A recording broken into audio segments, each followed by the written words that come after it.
The earnest money funds become disputed when both parties claim they are entitled to the earnest money deposit. This claim, as you may have guessed, must be made in writing to the principal broker who is holding the funds. The purchase contract. If a transaction fails, often one or both of the parties involved will be upset with each other. Written agreements regarding the disbursement of the earnest money deposit can be difficult to obtain at this point in the transaction. Therefore, we first look to the agreement which already exists, the purchase contract. The standard Utah purchase contract contains many provisions which delineate when and to whom the earnest money deposit should be disbursed.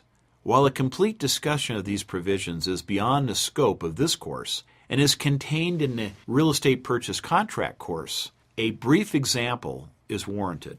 The standard Utah purchase contract states that if a buyer is unable to qualify for financing to complete the transaction, they may cancel the transaction. If the buyer cancels the transaction by a certain deadline contained in the contract, the buyer shall receive their earnest money deposit refunded to them.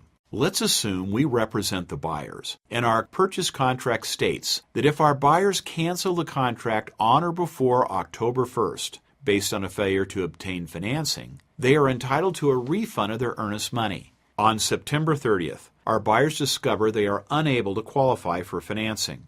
As we represent the buyer, we notify the seller's agent immediately of our buyer's failure to obtain financing and their cancellation of the contract. Our broker asks us to have the seller sign a statement authorizing the release of the earnest money directly to the buyers. The sellers are very upset because now the transaction is not going to close as planned. They refuse to sign the statement declaring that they want to keep the earnest money for themselves. What is the principal broker to do? Whether the sellers like it or not, they've already given their authorization to release the earnest money directly to the buyers in the purchase contract.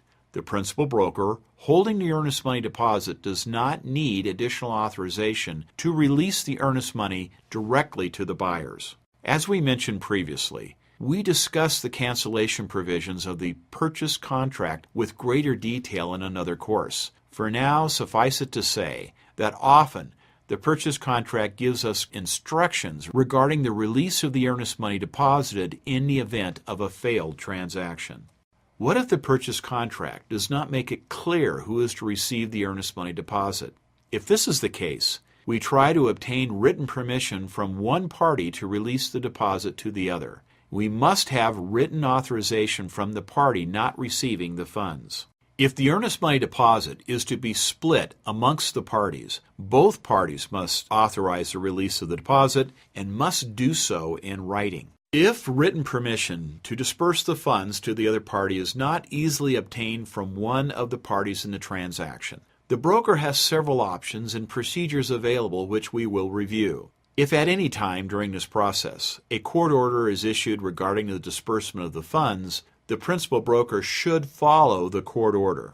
If the principal broker is still holding the disputed earnest money deposit after 5 years, the broker may remit the deposit to the state treasurer as abandoned property.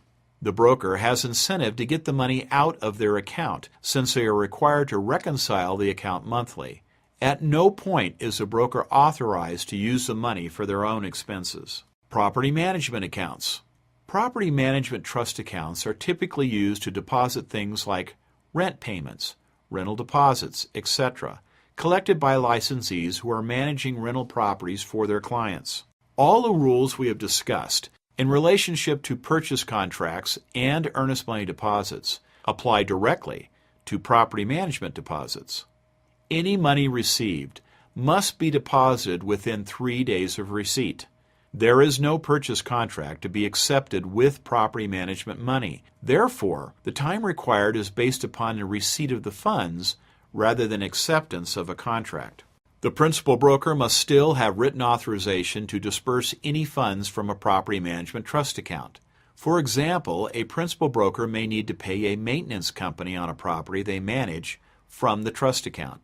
They may do so as long as they have a written authorization from the client. If a principal broker only occasionally receives property management funds, they may deposit the funds in the normal real estate trust account.